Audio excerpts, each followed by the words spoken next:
Bueno, una vez que ya vieron el video del encuadre donde se describen cuáles son los objetivos de la clase, qué es lo que se espera y de manera general cómo vamos a trabajar, ahora sí vamos a ver el plan de trabajo que vamos a estar desarrollando, tanto a nivel virtual como, bueno, en estos momentos, así como ya cuando estemos de forma presencial.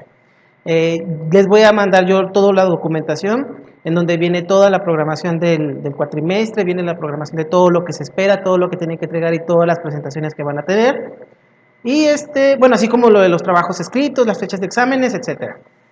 Lo primero que lo que vamos a trabajar es el anteproyecto. El anteproyecto es la propuesta que ustedes tienen, va a ser su propuesta de investigación. Esta ya la estuvieron trabajando con el maestro Juan desde el cuatrimestre pasado. Entonces, lo único que voy a hacer es que voy a retomar esa idea, la vamos a pulir y la vamos a ejecutar. Esta va a ser la primera presentaciones la primera ronda de presentaciones. Bueno, las presentaciones en este caso pues van a consistir en elementos muy puntuales que son la portada, la introducción, la justificación, la hipótesis, los objetivos y la metodología. En el documento que les voy a enviar ahí viene toda la información descrita. Bueno, cuando ustedes revisen la programación se van a dar cuenta que van a hacer 2 presentaciones por hora. No me gusta esta forma, pero desafortunadamente son un montón de temas, son muchos temas. Entonces, yo necesito darles tiempo a cada uno de ellos. Y si les pongo 1 hora a cada uno, no voy a terminar. Por lo anterior, voy a tener que revisar o vamos a tener que discutir y vamos a tener que mejorar 2 temas por hora. En el documento viene toda la información desglosada. Por lo tanto, la presentación va a durar máximo 15 minutos. Su presentación en formato PDF va a ser de 15 minutos y los otros 15 minutos yo los voy a utilizar para hacer sugerencias y comentarios, etc. Bueno, pues son 2 temas por hora, únicamente en la presentación de los anteproyectos. Cuando lleguemos ya a la presentación de los avances y de los artículos, ahí sí va a ser 1 hora por tema, por alumno, por equipo. Pero les digo, por las condiciones en las que estamos pasando y por el hecho de que son un montón, vamos a tener que trabajar de esta manera solamente en las presentaciones del anteproyecto. Entonces, les voy a pedir que por favor me envíen el documento con el que el maestro Juan nos evaluó en seminario 1, que es prácticamente lo mismo que les estoy pidiendo que presenten. La introducción, la justificación, la hipótesis y todo eso. Mándenmelo con tiempo para yo llegar ya preparado para la clase. Entonces, de esa manera, yo en su presentación ya puedo traer algunos comentarios puntuales y pues podemos avanzar de manera más eficiente. ¿Cómo vamos a trabajar? Debido a que esto tiene que ser en tiempo real, porque yo necesito escucharlos a ustedes y ustedes tienen que escuchar mis comentarios, vamos a hacer videollamadas a través de la plataforma de Skype. Yo voy a formar el grupo y yo les voy a enviar unos 20 minutos antes de la hora, ya les haremos llegar después, cuando la coordinadora nos indique, se les hará llegar los horarios de clase. Yo les voy a mandar una liga. Esa liga, ese link, ustedes lo van a pegar en cualquier explorador que ustedes quieran, puede ser en Chrome o en el Edge o en Opera, en el que ustedes gusten. Lo único que tienen que hacer, si lo hacen desde su computadora, es poner el nombre del usuario, o sea, poner su nombre para poderlos identificar y van a conectarse a la llamada, van a entrar al chat, ustedes le dan a unirse a la llamada y se acabó.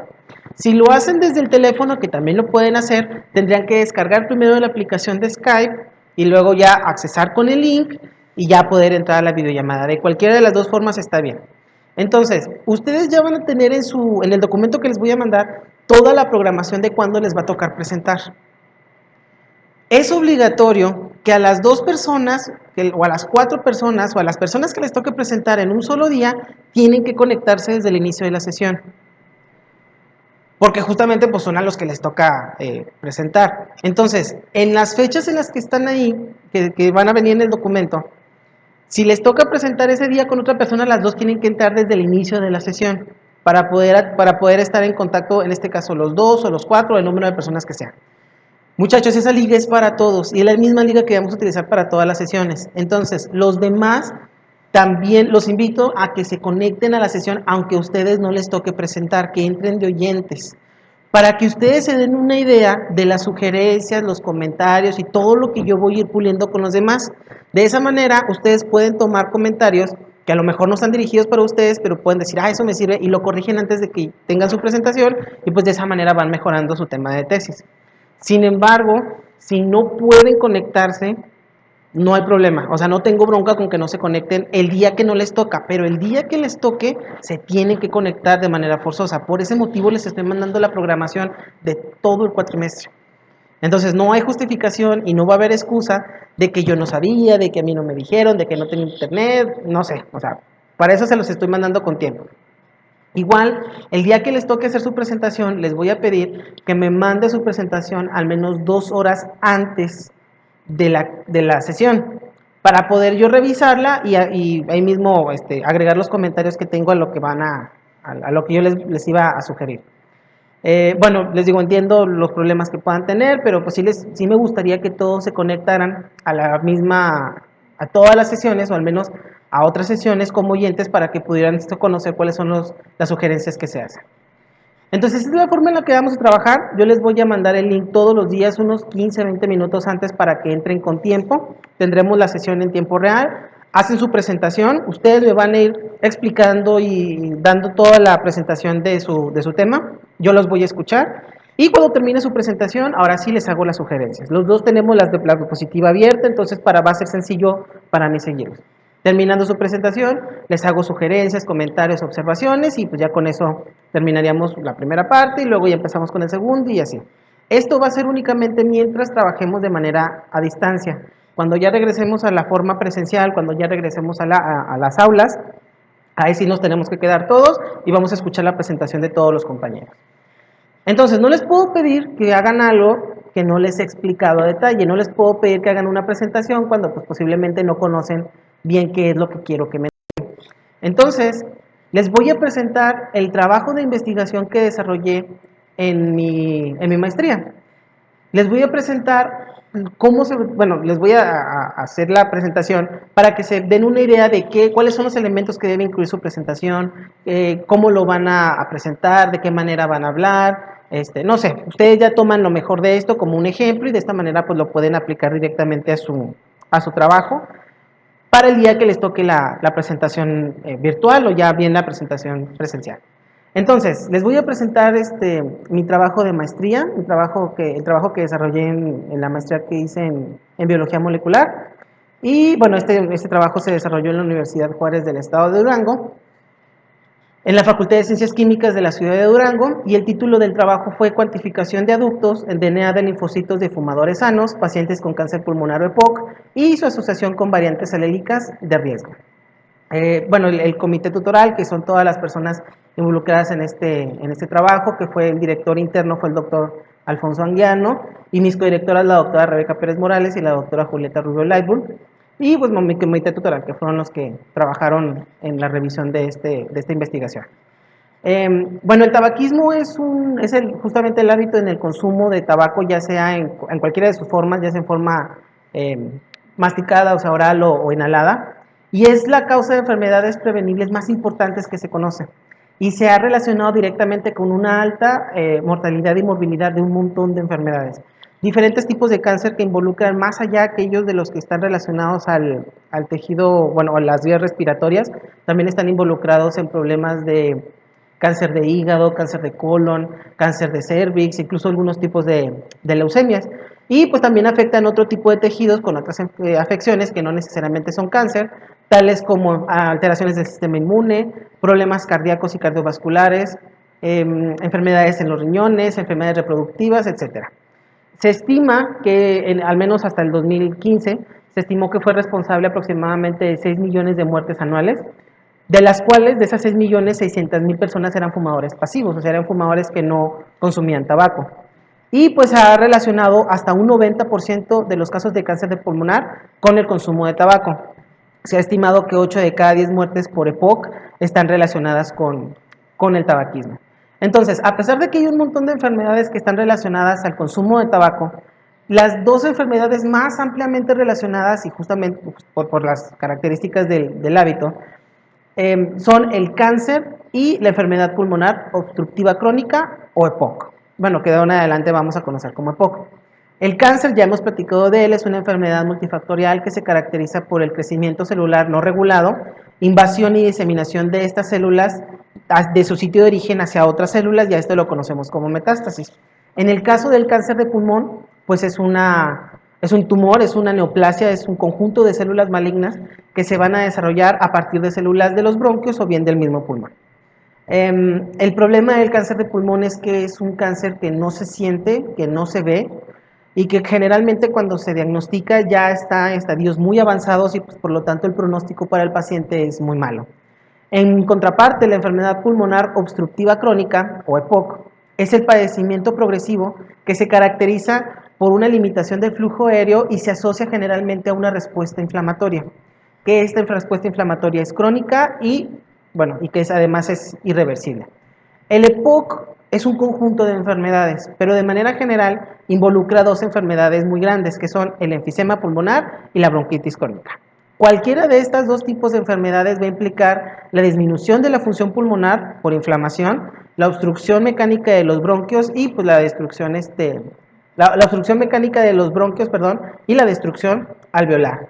Algunos datos estadísticos, algunos datos de interés acerca de estas dos enfermedades. Se reportó hasta esta fecha, que fue el 2016 por el INEGI y por la Encuesta Nacional de Adicciones, seguramente ya hay datos más recientes, que 17.3 millones de mexicanos, que representa el 21% de la población total de ese entonces, era fumador activo, y pues que 41 millones de mexicanos, que era poco más del 50%, nunca había fumado.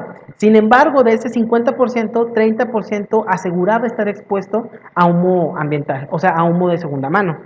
Esto nos indica que prácticamente más de la mitad de la población está expuesta a uno de los factores de riesgo más importantes para el desarrollo de enfermedades como el cáncer.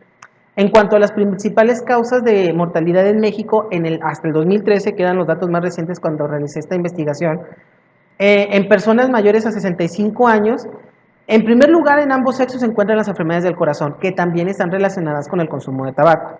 Sin embargo, en el tercer lugar, en la tercera causa de muerte más importante en ese año, fueron los tumores malignos. En el caso de los hombres, la tráquea, broncos y pulmón fue una de las más importantes, fue el segundo lugar, y en el caso de las mujeres se ubicaba hasta el tercer lugar.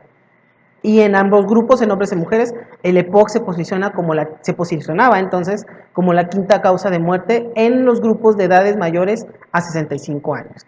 Entonces, el humo del cigarro, muchachos, está compuesto alrededor de 5.300 compuestos químicos diferentes. Esto ya lo habíamos revisado en farmacología. Aproximadamente 70 de ellos son clasificados como cancerígenos. Y dentro de estos están pues, las aminas aromáticas, los aldehídos, ciertos compuestos inorgánicos como el cadmio y el polonio, que son metales pesados muy tóxicos, pero a los que les hacemos más énfasis y de los que son más importantes para nosotros en esta investigación son los hidrocarburos policíclicos aromáticos. Los hidrocarburos policíclicos aromáticos son un grupo de hidrocarburos de anillos fusionados que son el resultado de la combustión incompleta de la materia orgánica. ¿De cuál? De todas. Cuando se quema la madera, cuando se quema el plástico, el papel, la gasolina, cuando cualquier materia que tenga un origen orgánico se quema, por combustión incompleta se van a generar estos compuestos, de los que destacan el naftaleno, el antraceno, el fenantreno, pero el más estudiado de todos es el benzopireno. Esto ya lo habíamos revisado también con un poco más de detalle en la clase de farmacología. Estos compuestos son conocidos y han sido estudiados justamente por su potencial carcinógeno, mutagénico y teratogénico. ¿A qué se refiere esto? A que estos compuestos tienen la capacidad de generar mutaciones en el ADN de las células, en cualquier célula que se encuentre presente. Estas pueden iniciar y pueden propiciar el desarrollo del cáncer, y en el caso de las mujeres que se encuentran embarazadas, tienen un gran potencial teratogénico, es decir, tienen capacidad de alterar al bebé y generar malformaciones y otro tipo de alteraciones que son de tipo genéticas. La forma en la que los hidrocarburos van a generar estas alteraciones es a través de la formación de aductos en el DNA. El aducto es el resultado de la unión covalente entre los cancerígenos, del que se encuentran en este caso en el tabaco, con las bases del DNA y van a formar bases químicamente alterados. La bioactivación de los hidrocarburos van a generar metabolitos que son reactivos, que tienen la capacidad de unirse de manera covalente a esta molécula y van a formar lo que conocemos como aductos bulky. Bulky significa como voluminoso, como grande. Más adelante vamos a ver cómo se generan estas alteraciones. Entonces, estos aductos en DNA van a generar daño genotóxico, inestabilidad genómica, mutaciones, estrés oxidativo y otros efectos importantes.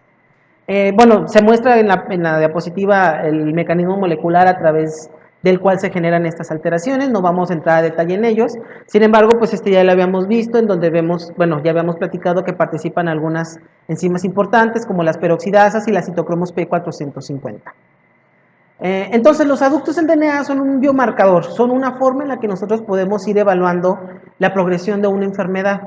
Y justamente este biomarcador, que son los aductos, tiene la capacidad de evaluar diferentes exposiciones desde un punto de vista individual.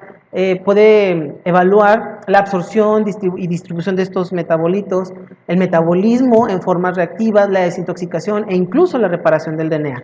Entonces, cuando hablamos de aductos Bulky, hablamos de que este hidrocarburo, esta molécula, cuando se activa por el metabolismo, se tiene la capacidad de intercalarse entre las bases del DNA, y en lugar de que la cadena de ADN esté recta, esté acomodada, pues va a generarse ahí chipotes que van a traer problemas a nivel de la replicación de las células y pues pueden iniciar el proceso carcinogénico. Entonces, el metabolismo a través del cual estos se metabolizan, valga la redundancia. Los hidrocarburos los vamos a obtener a través de la dieta, por el consumo de alimentos carbonizados o ahumados, o bien a través del tabaquismo. Estos hidrocarburos, cuando llegan al pulmón, estamos hablando en el caso del pulmón, van a ser reconocidos por una molécula, por una proteína que se llama receptor de Arilos. Esta proteína va a reconocer esas moléculas y va a inducir la expresión de ciertos genes, que son los genes de metabolismo de fase 1 y fase 2 que vimos a detalle en farmacología, en donde la de fase 1 la conocemos como bioactivación y la fase 2 de conjugación. Estos compuestos primero se vuelven moléculas más reactivas, se vuelven moléculas más tóxicas en la fase 1, para posteriormente en la fase 2 conjugarse con otros compuestos altamente solubles como el glutatión y el ácido glucurónico y que se pueden eliminar a través de la orina.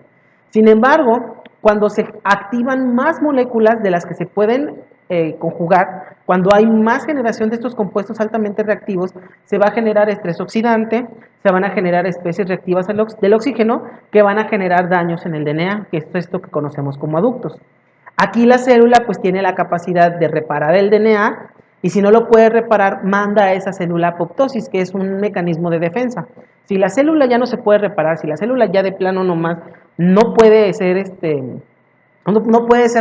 recuperar su función regular, entra en este proceso de apoptosis, que es un proceso de muerte celular programada, y pues de esta manera se controla la progresión de estas células malignas.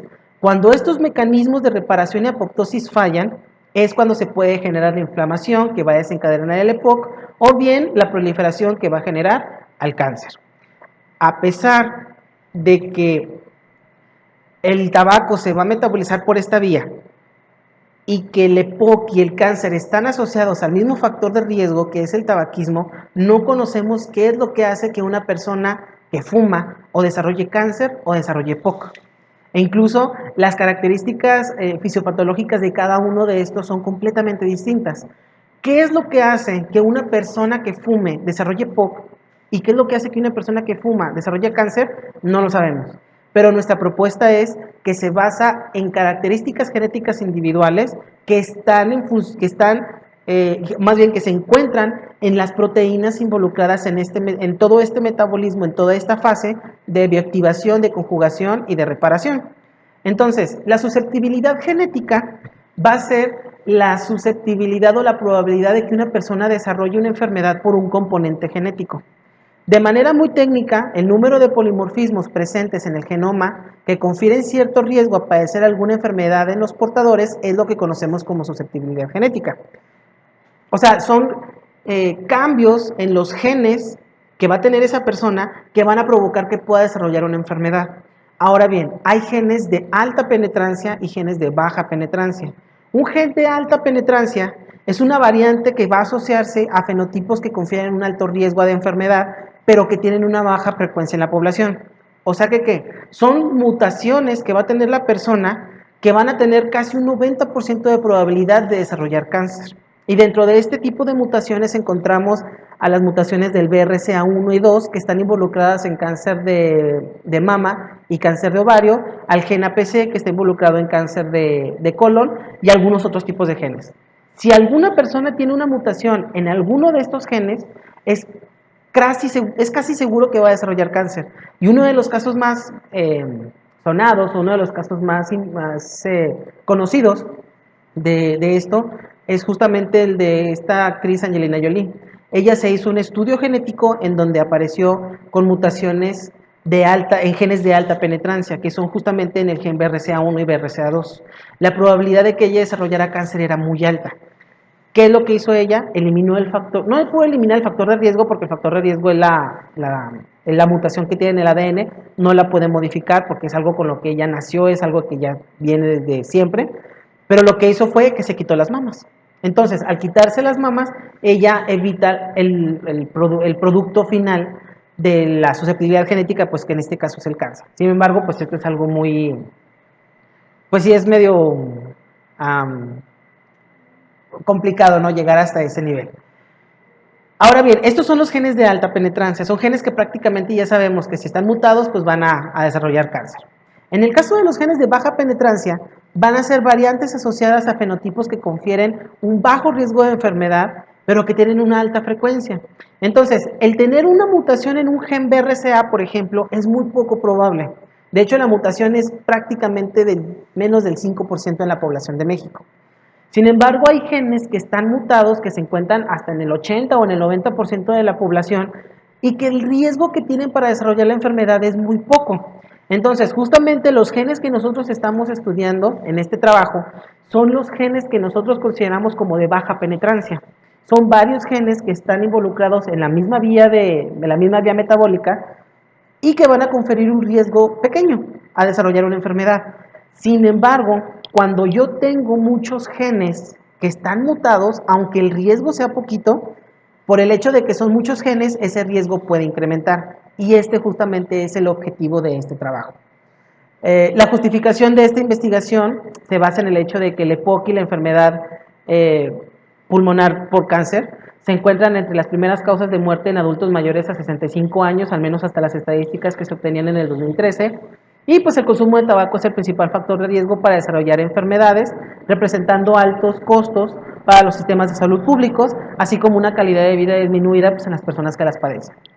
Entonces, ya conocemos que el cáncer de pulmón y el EPOC van a ser una de las consecuencias del consumo de tabaco. Sin embargo, entender la etiología molecular, o sea, entender cómo es que estas enfermedades se desarrollan, me va a permitir o nos va a permitir a nosotros generar conocimiento para poder desarrollar mejores esquemas de tratamiento, que las quimioterapias no fallen. Vamos a poder determinar métodos o formas en las cuales nosotros podemos maximizar la respuesta del paciente al tratamiento e incluso podríamos identificar de manera temprana a personas que están en riesgo de desarrollar la enfermedad. Que como les comentaba en el caso de cáncer de pulmón, las personas ya prácticamente se enteran cuando el cáncer está muy avanzado. Este estudio propone dar un poco más de evidencia e identificar marcadores de diagnóstico temprano para pues de esta manera darles un tratamiento más óptimo a las personas que padezcan este tipo de enfermedades. Por lo anterior, la hipótesis de este trabajo es que existe una mayor cantidad de aductos en DNA, o sea, daño en el DNA, en sangre, en las células de la sangre que son los linfocitos circulantes de pacientes con cáncer pulmonar o EPOC, en comparación con los individuos sanos. Y bueno, hay una correlación, así como una correlación entre la cantidad de aductos y la susceptibilidad genética basada en estos polimorfismos de los genes candidatos. Por lo anterior, el objetivo general de este trabajo fue cuantificar los aductos de de linfocitos de fumadores sanos, pacientes con cáncer pulmonar o EPOC y determinar su asociación con variantes alílicas de riesgo. Los objetivos específicos de ese trabajo consistieron en, primeramente, determinar los niveles de exposición a tabaco mediante la medición de cotinina, que es un metabolito de la nicotina, en orina en el grupo control, cuantificar los niveles de aductos en DNA de los individuos mediante la técnica de marcaje con fósforo 32, determinar las frecuencias alélicas y genotípicas de los polimorfismos que se muestran en la diapositiva y analizar la asociación entre los polimorfismos de riesgo y la cantidad de aductos. En cuanto a los materiales y métodos, este es un estudio que se desarrolló en la Facultad de Ciencias Químicas de la UGEL, de la Universidad Juárez del Estado de Durango, en el campus Gómez Palacio. Se desarrolló también en la Facultad de Ciencias Químicas de la UGEL, en el campus de Durango, Durango Capital, y en el Instituto de Investigaciones Biomédicas de la UNAM, en la Ciudad de México. Se desarrolló en un periodo que comprendió de agosto del 2014 a julio del 2016. El muestreo de las personas, tanto de los casos como de los controles, todos fueron de la Ciudad de México. Los casos fueron pacientes diagnosticados por el Instituto Nacional de Enfermedades Respiratorias en la Ciudad de México, y los controles pues todos son residentes de esta misma ciudad, de la Ciudad de México. Los criterios de inclusión y exclusión y eliminación, para el caso de los casos, para el caso de las personas que tienen o EPOC o cáncer de pulmón, los criterios de inclusión consistieron en pacientes de reciente diagnóstico con cáncer de pulmón primario. ¿Qué significa esto? Que son personas cuyo cáncer inició en el pulmón y no son respuesta a un proceso metastásico. Es común que una persona que tiene cáncer en otro lado, pues desarrolle cáncer en otros tejidos. A nosotros nos interesan las personas que el cáncer inicial fue en el pulmón, o bien pues que son pacientes que tienen reciente diagnóstico de POC, pacientes con ascendencia mexicana en al menos 3 generaciones y que hayan firmado y entendido la carta de consentimiento informado. Los criterios de exclusión para los casos son pacientes con cáncer de pulmón secundario, que es producto de una metástasis, pacientes con EPOC por deficiencia de alfa-titripsina. Hay una enfermedad, hay un componente genético del EPOC, que es la alfa-titripsina, se eliminaron a estos pacientes, pacientes que hayan desarrollado o que hayan padecido tuberculosis o VIH, o que hayan iniciado su respuesta, su tratamiento quimioterapéutico. Y en el caso de los criterios de eliminación, pues son pacientes con cuestionario de antecedentes incompleto, que no hayan firmado la carta de consentimiento informado, que la muestra no se complete, que se encuentre degradada, o que pues simplemente no, las personas decidan retirarse del estudio de manera voluntaria. En cuanto a los controles, a las personas que nos iban a funcionar como un punto de comparación, hombres y mujeres sanos hasta el momento de la toma de la muestra, mayores a 30 años, igual con ascendencia mexicana en al menos 3 generaciones, y con su carta de consentimiento informado debidamente llenada. Igual se eliminaron a los pacientes que tuvieron tuberculosis o VIH y a los participantes menores a 30 años. Los criterios de eliminación son los mismos que en el caso de los casos, cuestionarios con antecedentes incompletos, que no hayan firmado la carta de consentimiento, que las muestras estén degradadas o bien que la persona decida retirarse del estudio. Entonces, de manera general, la forma en la que trabajamos fue esta. Nosotros teníamos a la persona, en este caso una persona con cáncer, con EPOC, o una persona sana. Los invitamos a participar en el proyecto, les explicamos el objetivo de la investigación, se les explicó cuáles eran los procedimientos que se le iban a desarrollar. Si la persona decidía participar en la investigación, se le leía la carta de consentimiento informado, en donde se establece que participa de manera voluntaria y que tiene el derecho a hacer todas las preguntas, que los datos siempre van a permanecer de manera anónima y que la investigación tiene un objetivo meramente de investigación y que sus datos jamás se van a revelar. La persona firma la carta de consentimiento informado y procedemos con el cuestionario de datos de interés. Posteriormente recolectamos una muestra de sangre por venopunción en un tubo morado y una muestra de orina. De la muestra de orina se hace la determinación de cotinina, que como les comentaba es un derivado de la nicotina, que nos indica si la persona ha fumado al menos en las últimas 72 horas, y pues al mismo tiempo pues se les toma esta muestra de ADN, de la cual se le extrae el material genético, el ADN. A partir de ese ADN se hace la cuantificación de los aductos por esta técnica de posmarcaje con fósforo 32 y la genotipificación por una técnica que conocemos como PCR. Una vez que ya tenemos todos los datos, se realiza el análisis, los análisis estadísticos, que en este caso fue el cálculo del índice genético, las pruebas de distribución, pruebas estadísticas de ANOVA y Kruskal-Wallis según fue el caso, y análisis de regresión logística ajustados por diferentes variables. Entonces, hasta ese punto es lo que ustedes van a presentar, que prácticamente es la introducción, que es las generalidades de lo que ustedes tienen de lo que tenemos que conocer para su tema, la justificación, por qué es importante desarrollar la investigación, su hipótesis, qué es lo que esperan encontrar, sus objetivos y los objetivos a que quieren hacer, y la metodología, cómo lo quieren hacer. Eso es lo que ustedes van a presentar en las sesiones que vamos a tener de manera individual, que vamos a tener de 1 a 1. Para que ustedes tengan su propuesta completa y pues de esta manera poder hacer comentarios y sugerencias. Es lo que tienen que presentar en 15 minutos. Sin embargo, pues ya que estamos aquí en la presentación, pues voy a presentar de una vez los resultados que se obtuvieron de esta investigación. ¿Por qué les voy a presentar esto? Porque más adelante ustedes van a ir presentando los avances de su investigación, que son los resultados. Entonces, aquí es para que de una vez se den una idea de cómo se presentan estos resultados y pues cómo se pueden ir interpretando estos datos. Entonces, lo primero que vamos a comentar son las características generales de la población. Obtuvimos un tamaño de muestra total de 46 personas, que fueron 48 personas, perdón, que fueron 16 sanos, 16 personas con cáncer de pulmón y 16 personas con EPOC, con una edad promedio en el caso de los sanos de 60 años, de 58 años en personas con cáncer y de EPOC de 63. Hubo una proporción mayor de hombres, casi un 81% de hombres, solo un 18% de mujeres. Todos tenían antecedentes tabáquicos positivos, todos habían fumado al menos, bueno, habían fumado durante su vida, pero solamente el 56% de las personas sanas habían fumado en las últimas 72 horas. El índice tabáquico, perdón, es un cálculo que se realiza utilizando el número de cigarrillos que se fumaban al día por los años que tenía la persona fumando. De esta manera nos da un índice numérico que nos permite determinar qué tanto fumaba la persona y qué tanto riesgo tiene de desarrollar enfermedades pulmonares. En este caso, bueno, entre mayor sea el índice genético, pues hay mayor consumo de tabaco.